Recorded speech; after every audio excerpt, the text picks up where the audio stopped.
بسم اللہ الرحمن الرحیم باب فی الوضوء الرجل والمرأة من اناء واحد باب کراہیت الفضل طہور المرأة اور باب الرخصۃ فی ذالک۔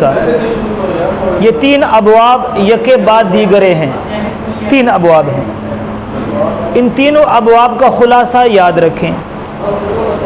اگر مرد اور عورت یعنی میاں بیوی اکٹھے ایک ہی برتن سے وضو یا غسل کریں تو اس کے جواز میں کسی کا بھی اختلاف نہیں ہے۔ میاں بیوی اکٹھے ایک برتن سے غسل یا وضو کریں، اس کے جواز میں کسی کا بھی اختلاف نہیں ہے۔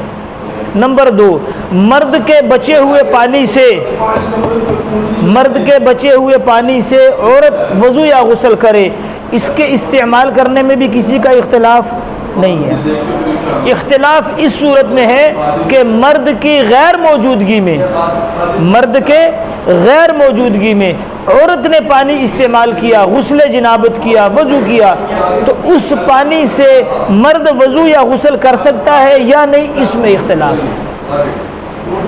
اور اس میں امام احمد بن حنبل رحمۃ اللہ علیہ صرف جواز کے قائل نہیں ہیں، وہ کہتے ہیں کہ عورت کے بچے ہوئے پانی سے غسل اور وضو نہیں کیا جائے گا، امام احمد بن حنبل رحمۃ اللہ علیہ۔ اور دلیل ان کی باب کراہت فضل طہور المرأة کی روایت ہے۔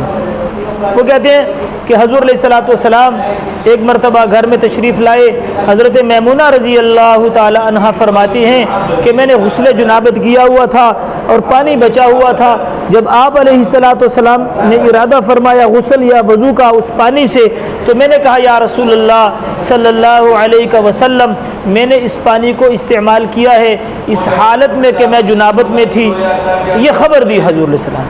تو امام احمد بن حنبل رحمۃ اللہ علیہ کہتے ہیں کہ حضور کو اس بات کی خبر دینا یہ اس بات کی دلیل ہے کہ مرد کے لیے جو اس کی غیر موجودگی میں عورت نے پانی استعمال کیا ہے اس کو استعمال کرنے کی اجازت نہیں ہے۔ ایک دوسری وہ یہ کہتے ہیں کہ حضور علیہ الصلوۃ والسلام نے عورت کے بچے ہوئے پانی کو استعمال کرنے سے منع فرمایا۔ اللہ جل شانہ اللہ کے نبی نے عورت کے بچے ہوئے پانی کو استعمال کرنے سے منع فرمایا۔ یہ دونوں دلیل ہیں، بات سمجھ میں آئی؟ جمہور فقہا امام ابو حنیفہ، امام مالک اور امام شافعی رحمہم اللہ تبارک و تعالی، ان تینوں اماموں کے نزدیک اس صورت میں بھی اختلاف نہیں ہے کہ عورت کے بچے ہوئے پانی کو استعمال کرنے میں کوئی اختلاف نہیں۔ اور دلیل جو ہے وہ حضرت عبداللہ آخری جو روایت باب الرخصۃ فی ذالک، اس میں حضرت عبداللہ ابن عباس رضی اللہ تعالیٰ عنہ جو ہے ان کی حدیث ہے کہ آپ کی ازواج مطہرات میں سے کسی بیوی مبارکہ نے پانی استعمال کیا، حضور علیہ السلام کو خبر دی، حضور نے فرمایا ان الماء لا ينجس، یہ پانی ناپاک نہیں ہوتا۔ اب یہ پانی ناپاک ہوتا یا نہیں ہوتا، اگلا باب آ رہا ہے جو معرکۃ العارا باب ہے، دعا کریں کہ ایک دن میں ہو جائے، نہیں تو کم از کم 2 دن تو اس میں لگیں گے۔ پانی کی پاکی ناپاکی کا جو مسئلہ ہے وہ آگے باب آ رہا ہے۔ تو آپ علیہ السلام نے کہا بھی پانی ناپاک نہیں ہوتا، تو جمہور کی دلیل ایک تو یہ ہے۔ دوسری جمہور کہتے ہیں کہ بھئی یہ جو دلیل ہے یہ اصح ما فی الباب ہے، یہ جو روایت عبداللہ ابن عباس رضی اللہ تعالیٰ عنہما کی ہے یہ اصح ما فی الباب ہے، یہ اصح ما فی الباب ہے، اور جمہور نے اصح ما فی الباب کو لیا ہے۔ اور باقی جو روایت حضرت امام احمد بن حنبل رحمۃ اللہ علیہ کی اس کی تعویل کی ہے، اس کی کیا کی ہے؟ تعویل کی ہے۔ اور تعویل آسان ہے کہ آپ علیہ السلام نے کیوں منع فرمایا؟ قطع وساوس کے لیے، کہ وسوسے کا ہر وہ سوراخ جس سوراخ سے شیطان وسوسہ ڈالتا ہے، شریعت نے اس سوراخ کو بند کیا کہ بعد میں، کیونکہ عورتیں بے سلیقہ ہوتی ہیں، اور یہ بھی روایت میں ہے، خود حدیث میں آئے گا اس حدیث میں کہ عورتوں کو اتنے پاکی کا خیال رکھنے کا سلیقہ نہیں ہوتا، بد سلیقہ ہوتی ہیں، تو پانی عجیب قسم کا استعمال کرتی ہیں، تو بعد میں شیطان کہے گئے عورت نے تو اس میں ہاتھ ڈالا ہوگا، اس کا ہاتھ ناپاک ہوگا، یہ مائع مستعمل ہو جائے گا، یہ وہ، تو وسوسے سے بچنے کے لیے اللہ کے نبی نے فرمایا کہ بعد میں وسوسے میں پڑنے سے بہتر یہ ہے کہ پانی استعمال نہ کرو۔ تو جمہور اس کی تعویل کرتے ہیں اور اپنی دلیل میں اصح ما فی الباب روایت کو لیتے ہیں، سمجھ؟ اور باقی ایک برتن سے میاں بیوی کا وضو اور غسل کرنا یہ تو روایت میں موجود ہے، اس میں بھی اختلاف نہیں، اور مرد کے بچے ہوئے پانی کو عورت استعمال کر اس میں بھی اختلاف نہیں، اور عورت کے بچے ہوئے پانی میں بھی اختلاف نہیں، وہ اصح ما فی الباب روایت کو ہم نے بیان کر دیا ہے۔ تو بھئی یہ بات آپ کے سامنے واضح ہو گئی کہ یہ جو بعض لوگوں نے حدیث بنائی ہے کہ سور المؤمن فیہ شفاء، مسلمان کے جھوٹے میں شفا، یہ کوئی حدیث نہیں ہے۔ موضوعات کبیر میں ملا علی قاری رحمۃ اللہ علیہ نے وضاحت کی ہے کہ یہ کوئی حدیث نہیں ہے۔ نمبر 2 کہ مسلمان کے جھوٹے میں اگر شفا ہوتی تو مسلمانوں میں اس کا رواج ہوتا، حالانکہ مسلمانوں میں اس کا کوئی رواج نہیں ہے۔ مسلمانوں کے اندر اس کا کوئی رواج نہیں ہے کہ بھئی کبھی آدمی بیمار ہو جائے تو محلے کے اندر چیزیں لے کے پھرے کہ لوگ اس کو جھوٹا کرے اور پھر مریض کو کھلائے پلائے جائے، اس کا کوئی رواج نہیں ہے۔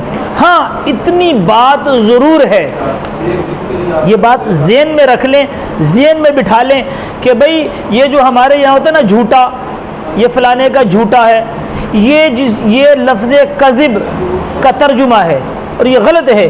اسلام کے اندر کوئی جھوٹا نہیں ہے، سب کچھ سچ ہے، سب کچھ پاک ہے۔ اسلام میں جھوٹا کوئی نہیں ہے، کہتے ہیں جھوٹا گیا، یہ ترجمہ جو کرتے ہیں کسی کے بچے ہوئے کا ترجمہ کیا کرنا، جھوٹا، یہ تو جھوٹ ہے۔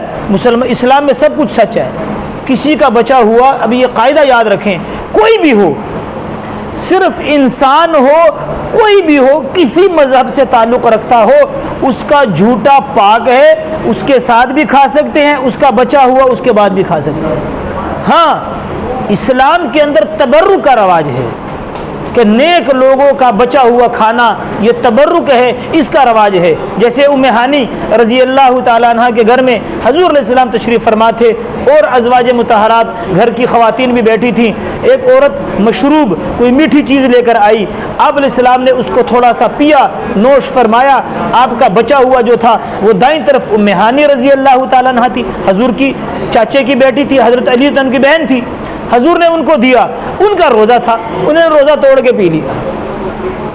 کسی نے بعد میں کہا کہ آپ کو تو روزہ تھا، کہتے روزے کی قضا ہو سکتی ہے، اگر حضور کا جھوٹا کسی اور کے پاس بچا ہوا چلا جاتا وہ تو اور پی لیتے، میں تبرک سے محروم ہو جاتی۔ تو تبرک کا رواج ہے۔ اسی طرح آپ کتاب الحج میں انشاءاللہ پڑھو گے کہ آپ علیہ السلام نے جب حج فرمایا تو اپنے وہ حالق ٹنڈ کرنے والے کو بلایا اور اپنی دائیں طرف، سر کی دائیں طرف اس کے حوالے کی، انہوں نے آپ کے دائیں طرف کے بال اتارے اور آپ نے وہ حضرت ام سلمہ رضی اللہ تعالیٰ عنہ کو دیے اور کہا کہ صحابہ میں بانٹ دو، تو وہ سارے صحابہ میں بال بانٹے گئے۔ تبرک تو اسلام میں تبرک کا رواج ہے کہ کسی کا تبرک رکھ لیا، کسی نیک آدمی کا بچا ہوا کھا پی لیا، یہ تبرک ہے۔ اس بات کا اس بات قرآن و حدیث میں اس کا رواج بھی ہے، اس بات بھی ہے۔ اور یہ کہ یہ جھوٹا ہے، جھوٹا کوئی چیز بچا ہوا اس کو کہتے ہیں، اور یہ ہندوانہ رسم ہے۔ اصل میں یہ رواج ہندوؤں سے پڑا کہ ہندو کو آپ نے دیکھا وہ علیحدہ کھاتے ہیں، وہ کسی کا بچا ہوا گرا دیتے ہیں، بلکہ گلاس بھی ہنگالتے ہیں۔ ہمارے مسلمانوں کے اندر بھی اس کا رواج ہے کہ پانی پیتے ہیں، پھر آپ کو یار مجھے پانی دینا، وہ گلاس کو ہنگال کے آپ کو پانی دے گا۔ یہ ہندوانہ رسم ہے، یہ ہندوؤں کا رواج ہے، اسلام کے اندر اس کا کوئی تصور نہیں ہے۔